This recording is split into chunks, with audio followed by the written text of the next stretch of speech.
Assalamualaikum warahmatullahi wabarakatuh. Kita saka kelompok gangsal badhe ngepresentasikake basa Rinenggo. Nami anggota kelompok kita setunggal Nike Aila Oktavia Ramandani, kalih Niko Chandra, 3 Novi Wulandari, kawan Oktaviana Tafsila, gangsal Rahma Anissa, 6 Rahmadiah Selyanova Ik. Ing presentasi kali iki kita bakal ngepelajari tentang basa Rinenggo mulai saka pengertian, tujuan, jenis-jenis, lan nganalisis lagu campursari. Basa Rinenggo. A. Pangerten. Basa Rinenggo yaiku basa sing dirangkai kanthi cara tembunge digabung karo tembung liya saengga dadi endah lan nresepake ati. Rinenggo biasane dianggo ning acara pranata cara utawa sambutan temanten. Tujuan basa Rinenggo. Tujuan basa Rinenggo yaiku kanggo mudhakake teks supaya ndak ngenes lan mentes. C. Jenis-jenis basa Rinenggo. 1. Tembung saraja yaiku tembung loro kang padha utawa maneh padha tegese dienggo beberang tuladha. Adiluwung. Wayang iku minakake budaya kang adiluwung. Akal budi. Supaya bisa maju, para pengurus kudu gunakake akal budi. Bagas waras. Masya wis banget sepuh Simba isih katon Begas waras. Tembung netar yaiku tembung kang tegese ora kaya makna seluwunge. Tuladha loro oa. Para warga padha wedi amarga ana wong loro loa.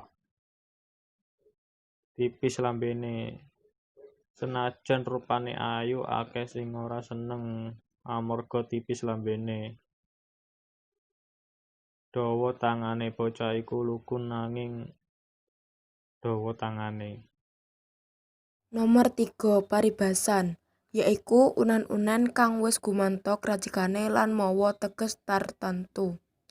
Tulandha becik ketitik ala ketara. Sing becik bakal ketemu, sing ala bakal ketara.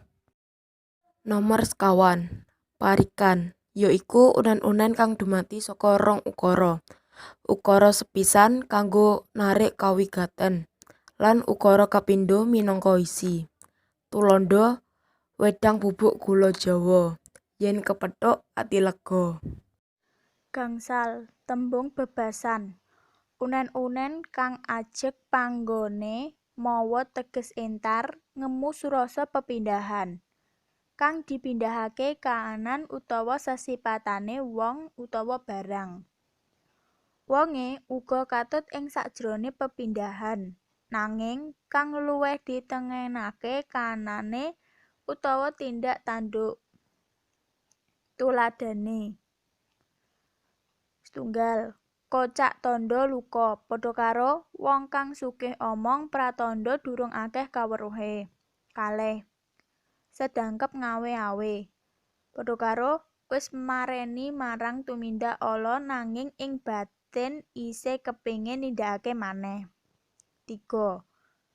Ngubak-ngubak banyu bening padha karo nggawe kerusuhan ing papan kang tentrem. 6. Tembung saloka yaiku unen-unen kang ajeg panggone mawa teges entar ngemu surasa pepindahan. Nanging kang dipindahake wonge. Tuladhane setunggal. Gajah ngidak ropoh padha karo wong kang nglanggar wawalere dhewe. Kalih.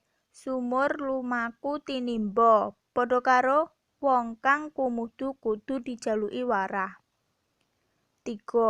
Lahan karoban mani padha karo wong bagus utawa ayu rupane tur becik bebudene. Nomor 7 tembung wangsalan yaiku unen-unen kang ngemu teges bedhekan utawa cangkriman nanging dibedhak dhéwé. Ukurane ora persis nanging mèmper waé.